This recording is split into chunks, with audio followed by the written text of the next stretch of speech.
So we spoke about the drive modes last time around. Zip, zap, zoom. I was wrong about that. That's the older nomenclature. Now they have range, they have everyday, and they have race. So range is obviously for you to maximize your range, and everyday is. So, ladies and gentlemen, Mahindra has made a car that is finally ready to race. And you should be careful even in this car when you use race mode, because the performance is immense and it's a big car. And at the same time, it's still ridiculously agile with that steering, with the suspension. To repeat, in the sixth conversation, we said that it's a variable geometry ratio steering, which means at low speeds you have to do just this much, and this car, the wheels will turn a lot more. And at highway speeds, when you're driving faster, you need to put in more, you have to turn the steering more, and you have to put in more effort as well. So it feels more stable, it feels more planted. It's really a clever bit of kit. And the suspension is also semi-active, electronically controlled.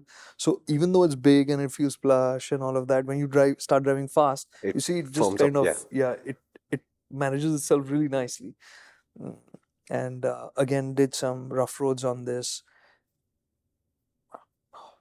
Like good, like SUV ability is there. Yeah, and that semi-active suspension is actually quite a bit of a unlock when it's tuned correctly, right? I've got two Ducatis back to back now, both with semi-active suspension setups, and I've got going to say about 75,000 kilometers on them in total. So I have done a lot of semi-active suspension work, and the fact that there is enough variation in the three modes in terms of the suspension setup.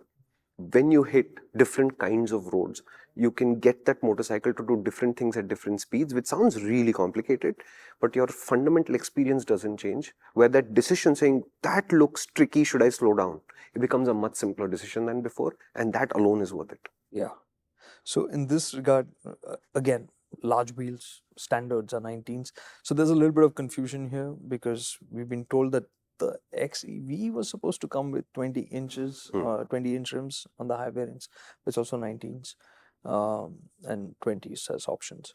So even with those wheels going through bad stuff, great. And with that plushness that this car has, it rode really well. And this is still a rear-wheel drive too. This is also rear-wheel drive.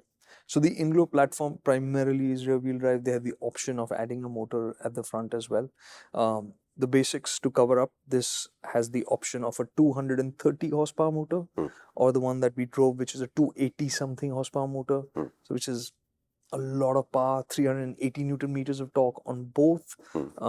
It has the option of a 59 kilowatt hour battery pack, or a 79 kilowatt hour battery pack. And yeah, again, the claim range is in the 600 somewhere. And as Mahindra say, that 500 kilometers is what you can expect in everyday usage. That is a clip from MotorInc. And what that means is, if you'd like to see more of these, you can do two things. One is stay on this channel, subscribe and watch more, or you can come to the main MotorInc channel, where you'll find a much longer video that discusses this idea in a lot more detail.